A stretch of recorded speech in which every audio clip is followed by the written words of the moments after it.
कक्षा 8 की बोर्ड परीक्षाओं में मैं 2 बार फेल हो गया जी। तो तीसरी बार मैंने पढ़ने को मना कर दिया। तो फिर हमारे पिताजी ने कहा ना, अब पढ़ा वढ़ा भी नहीं जाता तो पढ़ने वालों में बैठ घूम, अब कोई बात नहीं। उन्होंने पूछ किया ना कि तुझसे पढ़ा नहीं जाता तो मत पढ़, नहीं पढ़ा जाता, लेकिन तू स्कूल जाते रहे। अब स्कूल जाना, इस बच्चों में बैठना अच्छी बात है। तो फिर हमने सोचा अब जब स्कूल जाना ही है तो पास होने का कोई वो करें। जब स्कूल जाना ही है तो ना, हमारे पिताजी ने कहा कि पढ़ने वाले फेल होते हैं या पास होते हैं, और तो कुछ होता नहीं है। तो पढ़ रहा है तो फेल हो रहा है, अब हम पढ़ ही नहीं रहे तो हमें कौन फेल कर देगा। अब हमें कोई ना पास कर रहा है ना कोई फेल कर रहा है, तो इसलिए तो स्कूल जाते रहे। तो फिर मैंने सोचा अब जब स्कूल जाना ही है तो एक ऐसे स्कूल में गए जहाँ बोर्ड परीक्षा का झंझट ही खत्म था। वो सरकार से उसको मान्यता प्राप्त थी, लेकिन होम एग्जाम होता था। तो ले दे करके हमने वहाँ से 8 पास कर लिया, कुछ घूस घास दे। हालांकि हम घूस के खिलाफ हैं, लेकिन वो ऐसा हुआ, अब हालांकि वो घूस नहीं ले रहे थे, वो पास वैसे ही करते कि 103 साल हो गए। हमारा स्कूल ही ऐसा। अब वहाँ फीस, वहाँ तो प्राइवेट स्कूल था ना। अच्छा कौन जाएगा, हाँ सब ऐसे थे गिंगाड़ू। अच्छा कौन जाएगा। तो मुझे उन्होंने, अच्छा पास होने की भी जो थोड़ा सा टाइम है ना, पास होने की भी वो थी कि उन्होंने स्कूल के पूरे एरिया के 40 बच्चे इकट्ठे कर लिए ऐसे। कोई 2 साल का, कोई 3 साल का, कोई ऐसे कांगड़ा खुदरे लंगे सब ऐसे थे। अब उनमें मैं उनका सरदार बन गया। क्या बात है। तो 40 के 40 में मेरा जो ग्रेड टोटल था वो टॉप कर गया, और 86 नंबर मेरे गणित में आ गए। तो जब रिजल्ट आया प्रिंसिपल साहब के सामने कहा कि जिस लड़के ने टॉप करा था वो बुरी तरह से फेल हो गया, वो पास नहीं हो सकता किसी भी तरह से। और उन्होंने कहा कि कैसे। जब उन्होंने देखा कि गणित में 86 नंबर और इतना फेल हो गया कि ग्रेस में भी नहीं आ रहा, तो उन्होंने कहा लाओ बुलाकर उसको। अब मैं गया, अब उस समय भय था अध्यापकों का जब, तो उन्होंने कहा कि गणित की कापी निकाली कि तुम्हारी कापी है। मैंने कहा हाँ। तो उन्होंने मेरे से पूछा कि भाई ये सवाल करो, पेन लाओ और कलम। तो उन्होंने मेरे को कापी में लिखाया, तो मैंने कहा इसका तो उत्तर ही है। तो उन्होंने कहा तुमने इसको रट रखा। मैंने कहा रट को रखा, 3 साल पढ़ रखा गणित। कि बताओ तो 5 लाइनों में जो सवाल समीकरण का 5 या 6 लाइनों में होता था, तो हमने कहा इसको हवाई में 5 से गुणा कर दिया और पक्षांतर भी कर दिया। अरे अंक इधर ला दिए, बराबर का निशान लगा दिया हमने, इधर के उधर हाथ काट कर दिया और निकाल ये कर दिया, सालों काट पीट के बराबर कर दिया, 4 उत्तर आ गया इसका। भाई तो फिर उसमें हमारे आपके समय में एक होती पाइथागोरस प्रमेय। उन्होंने कहा पाइथागोरस प्रमेय अरे किसी समकोण त्रिभुज में, तो गुरुजी किसी समकोण त्रिभुज में तो बना है कर्ण पर एक वर्ग, किसी समकोण त्रिभुज में, वो गणित में था भरनाटिका। तो किसी समकोण त्रिभुज में बना है कर्ण पर एक वर्ग, और बराबर शेष वर्गों के बराबर शेष, अरे 2 वर्ग तो हैं, वो बराबर के वर्गों के हैं। तो उन्होंने कहा तो फिर ये बतावे तो फेल क्यों होता है। अरे ये भी हमसे पूछने की, जो विषय में फेल हो रहे हैं उसको पूछ लो। ठीक है। तो मैं समझ पाया नहीं इस बेतुके मजमून को। अंग्रेजी मेरे से नहीं आती है ऐसे। मैं 3 साल रहा, लेकिन मुझे 26 के 26 अक्षरों की ही नहीं पहचान पड़ी।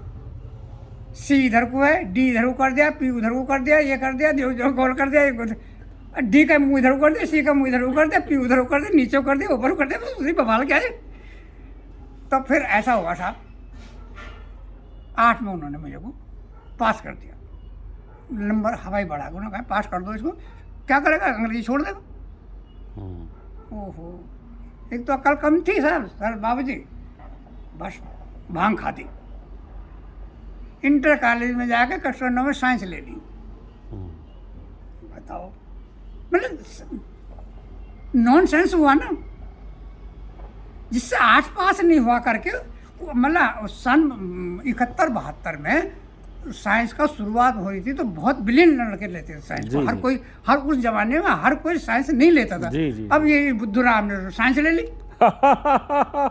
नहीं, ये बुद्धूराम क्यों, ये आपके साहस और पढ़ने ललक थी आपको। हाँ तो ना भाई, वैसे बाद में जब खेल बिगड़ जाता तो सही लिया सोच समझ के था कि गणित मेरा ठीक है तो मैं धकेल लूंगा, लेकिन गाड़ी नहीं निकल पाई। फिर उसमें थोड़ी अंग्रेजी थी, उसमें भी सारी वो जो थी रसायन विज्ञान, उसमें अंग्रेजी थी।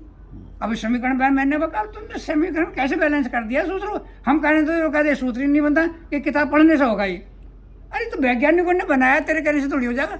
अनाप शनाप कर दे कि HO2 कर दे तो जबरिया कर देगा, उन्होंने वैज्ञानिकों ने तस्करा वो तब निकाला करके। तुम कैसे तुक्का लगा दो, अब मैं तुक्का लगाऊं तो नु कहते कि ये तो कोई पदार्थ ही नहीं बना। अब तुमने कह दिया तो पदार्थ बन गया, जो हमने तुक्का लगाया तो पदार्थ नहीं बना। ये तो वैज्ञानिकों ने बनाया, हमने थोड़ी बनाया। अब हमने किताब पढ़ी, तू भी किताब पढ़ेगा। अब साहब, अब हमारे क्लास में साहब ना सुनो रोचक कथा है जी। 3 महीने तो दो लड़के थे, एक अभय सिंह था, एक सुंदर सिंह था। वो किसी और गांव का था। उन्होंने बोर्ड परीक्षा में फर्स्ट क्लास आई थी बोर्ड में। अच्छा। तो वो जो फर्स्ट क्लास थे, क्लास में दोनों मित्र हो गए। तो मैं उनके पीछे बैठूं तो मेरे ससुरे मेरे से कुछ भी बात ना करे किसी तरह से, जैसे कोई बदबू आ रही होगी, मैं कोई अपराधी उग्रवादी था जाए क्या था। जब काफ़ी दिन हो गए, 1.5 महीना हो गया उसके पीछे पीछे घूमते हुए, तो मैंने काफ़ी उनसे निवेदन भी किया कि यार मुझे परेशानी है, मैं 8 में 3 साल में फेल हुआ हूँ, तो वो 3 साल में पास हुआ हूँ, और पास होना मैं पढ़ना आता हूँ घर से, यहाँ छोकरे को देखने नहीं आता हूँ। लेकिन सालों ने कोई मेरी बात नहीं सुनी। अरे तो मैंने सोचा कि इनमें से साले को एक को मार लो साले को। अरे और मूर्ख क्या करेगा जब कुछ और हाथ पांव जोड़े पूरे तरह से उनको मनाने की कोशिश करी, लेकिन वो उनमें से एक सुंदर था, अभय, वो सुंदर सिंह नाम था, सुरेंद्र कहते थे। लड़का सीधा था, सुंदर था, प्रधानों का लड़का था, जिम्मेदारों का। दूसरा भी प्रधानों का ही था, चौहानों का था, लेकिन वो थोड़ा काला काला टेढ़ा मेढ़ा था ऐसे वहाँ। मैंने कहा अब इस काले कलौटे को तो भगवान ने मार रखा है, इसे क्या मारता हूँ, और इसको लेता हूँ, साले की चमड़ी में धेरता हूँ, जो सा सुंदर है। अब देखो मैं चलता अकेला था, 6 किलोमीटर चलना हुआ, लेकिन मैं लड़कों के ग्रुप में नहीं चलता था। मुझे टेंशन ये थी कि हाई स्कूल पास नहीं हुआ तो जिंदगी खराब है, कोई शादी भी नहीं करेगा, लेकिन हाई स्कूल पास कैसे हो जाएगा ये टेंशन हर्ष में रहती, इसलिए मैं किसी के साथ नहीं चलता था। भाई एक दिन मैंने मौका दे करके, वो सीधे लड़के थे, झगड़े उगड़े को जानते भी नहीं, झगड़ा उन्हें करा भी नहीं, उस समय झगड़े होते भी करते। अब मैंने धोखे से जाके, इंटरवल का टाइम था, जब देखा कि क्लास में कोई नहीं है, मैंने कहा होंगे तो दूसरे और बाला भी लिपट जाएंगे, बचाव में करेंगे या जो करेंगे। और कई दिन तक मैंने सोचा ये 2 हैं और मैं अकेला हूँ, मारेंगे तो जरूर। आपको ठंड लग रही है, इसको ओढ़ लीजिए। अब स्वाभाविक है लड़के, अब जब मैं मारूंगा तो वो छोड़ेंगे थोड़ी।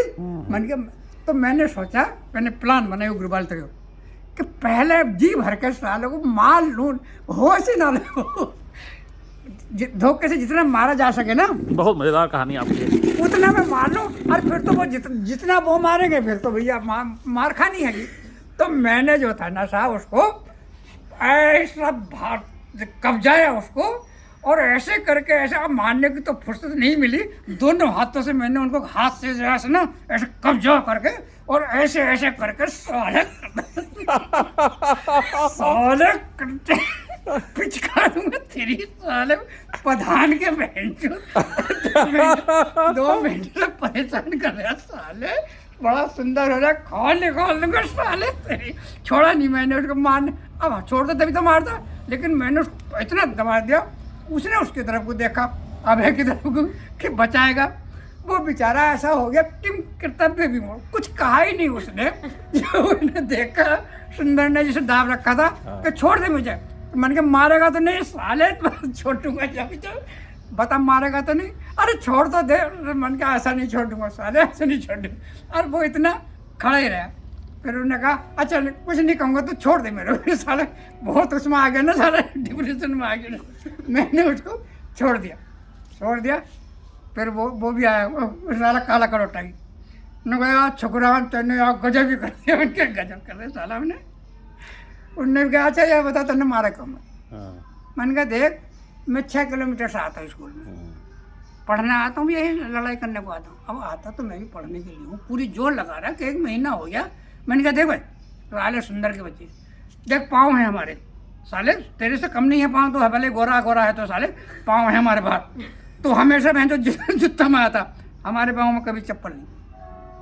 अब हमारे पास झोला है देख, इस झोले में सारी कापी एक किताब नहीं है भैंजो। अब इतनी गरीबी है, एक साइंस की किताब नहीं थी साहब, बिना साइंस की किताब बहुत से लड़के थे पढ़ते थे, किताब नहीं होगी।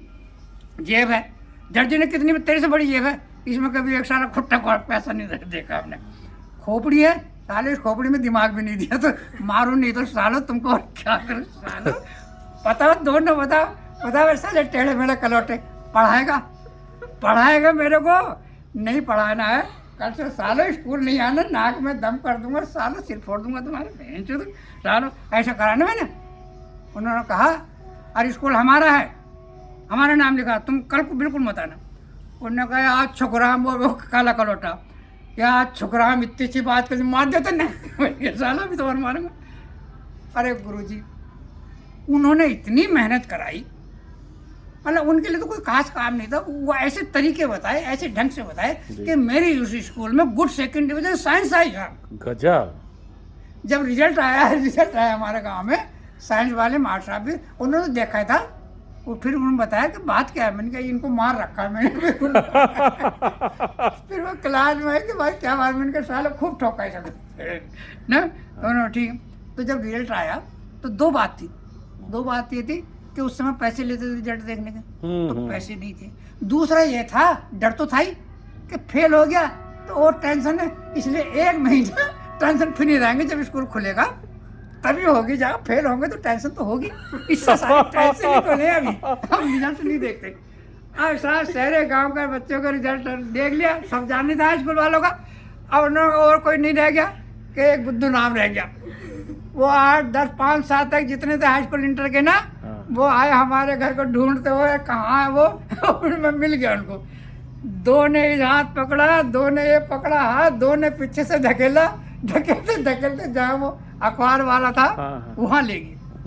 उससे बता नंबर बता। मैंने कहा मैं नहीं बताऊंगा नंबर क्यों कि मेरे पास पैसे नहीं है। वो आदमी भी भलाई था, उन्होंने कहा पैसे नहीं है, कोई बात नहीं, तो अकेला रह गया है तो हम पैसे नहीं लेंगे। रिजल्ट बताया, देखो तो सेकंड डिवीजन आ गया। क्या बात। अरे मैं कूद गया वहां से, मैंने कहा रुक जा, अब पैसे लूंगा से मांगे। क्या बात है। थर्ड होती तो साल ना भी देता, अब सेकंड डिवीजन आई है तो पैसे तो तुझे देने ही है। खैर में ये किस सन की बात है? ये सन 74 में, हाई स्कूल 74 में गया था। अच्छा। 71 में 9 में था, वो 73 में 74 हाई स्कूल पास किया। अब साहब आ गया। अब आगे की कहानी और सुनो। उस समय गांव में हमारे गुड सेकंड डिवीजन किसी की नहीं आई, तो गांव में सब लोगों ने कहा, हमारे पिताजी को भगत जी कहते थे कि भगत जी तुम्हारे बुद्धू राम ने नंबर गलत देख लिया। अब थर्ड पे हो जाता तो हम मान लेते कि पास हो गया, सेकंड डिवीजन तुम्हारी लड़की की साइंस में आ नहीं सकती। तो उन्होंने कहा कोई बात नहीं ना, नहीं आई तो खुशी तो हमारे घर में हो गई, जब फेल होगा जब देखा जाएगा, अब तो पास हो ही गया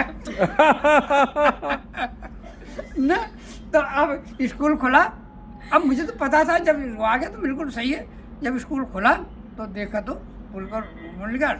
और उन लड़कों ने, देखो इन बच्चों को मैं कह रहा ना, उन लड़कों ने मेरे से ये कहा कि तेरी फर्स्ट क्लास आ सकती है। अच्छा। अबे मैंने कहा सेकंड डिवीजन में, मैं तो ये कहता मैं हाई स्कूल थर्ड डिवीजन में पास हो जाऊँ। तो आज मुझे इन बच्चों को बताया, बच्चों मैंने फर्स्ट क्लास का सोचा ही नहीं, प्लान ही नहीं बनाया। लेकिन जब मेरा रिजल्ट आया तो मेरे 60% संस्कृत में आए, संस्कृत में 60% आए। तब मैंने कहा इतना मार्क अगर मैं चाहता तो फर्स्ट क्लास आ सकती। वो बात उन्होंने सर ये बताया ना कि जब तुम 5 लीटर की बाल्टी लाओगे तो उसमें 5 से कम ही आएगा, पूरा 5 लीटर पानी नहीं आएगा। इसलिए तुम्हें अगर फर्स्ट क्लास लानी है तो फर्स्ट क्लास से ऊंची तैयारी करनी पड़ेगी। फर्स्ट क्लास लाने के लिए फर्स्ट क्लास से ऊंची तैयारी करनी तुमको पड़ेगी। अब देखो वो बुद्धू राम, देखो उन्होंने कितनी मदद करी। हाई स्कूल में पास हो गया, उन्होंने कहा दोनों ने कि अब हम इस स्कूल में नहीं पढ़ेंगे 11 में, ये स्कूल हमारे हिसाब का नहीं है। वो तो टॉपर थे ना, वो ग्रामीण स्कूल था, वो दूसरे स्कूल में, अब तो साइंस छोड़ दे। यार अब तो सेकंड डिवीजन आ गई, फिर सेकंड डिवीजन तो जरूर आ गई तेरी, लेकिन हम नहीं होंगे तो फिर तू मार खा जाएगा, इसलिए साइंस छोड़ दो। और जल्दी से जल्दी अटवारी हैं, पटवारी हैं, BLW हैं, मलेरिया वाले हैं, मास्टर हैं, जहाँ भी आए तुरंत अप्लाई कर और जल्दी से जल्दी तू नौकरी कर, क्योंकि उनको पता था ना भाई मैंने साहब 11 पास करके अगले साल 11 हुआ, अब फार्म भरा, बीटीसी करी रुद्रपुर से 1 साल की, सन 76 में। सन 76 के 78 में मेरी नौकरी लग गई। अच्छा। नौकरी लग गई तो 2 स्कूल में मेरी सारी नौकरी पार हो गई।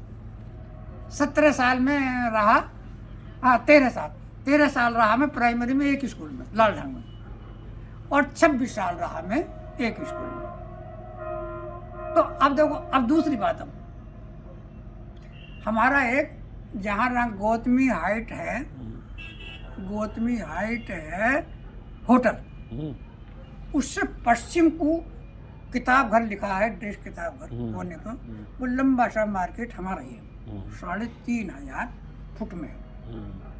वो राम मेहरोत्रा हमको ऐसा आदमी मिल गया कि उसने वो दीवान हमको गिफ्ट में दे दी सर। तो हम ये कहते हैं ना कि नेक नीयत और मंजिल आसान, और जिसके इरादे नेक होते हैं तो भगवान उसकी कहीं ना कहीं मदद अवश्य करता है। तो हमको राम मेहरोत्रा जी मिले और उन्होंने वो हमको ज़मीन दे दी। तो आज हम उन भ्रष्टाचारियों से बहुत आगे हैं। जी जी जी। लेकिन देखिए मकान कितना शानदार आपने बनाया ना, मकान तो खैर ये तो ठीक है, लेकिन वो जो रोड वाली जगह, अरे वो तो बहुत कीमती है। हाँ ये कहने का मतलब ना, देखो ये जो मकान है, मकान तो तुम कहीं चले जाओ आजकल मकान बनी ऐसे उस रहे हैं, और दूसरा जगह चाहे तुम्हारी अच्छी हो चाहे कहीं हो, जब मकान तो बन अच्छी ही रहेंगे, तो रहने के लिए चाहे हम यहाँ रहते हैं वहाँ रहते, लेकिन वो रोड पर जो जगह मिल गई वो बहुत दोनों साइड से रोड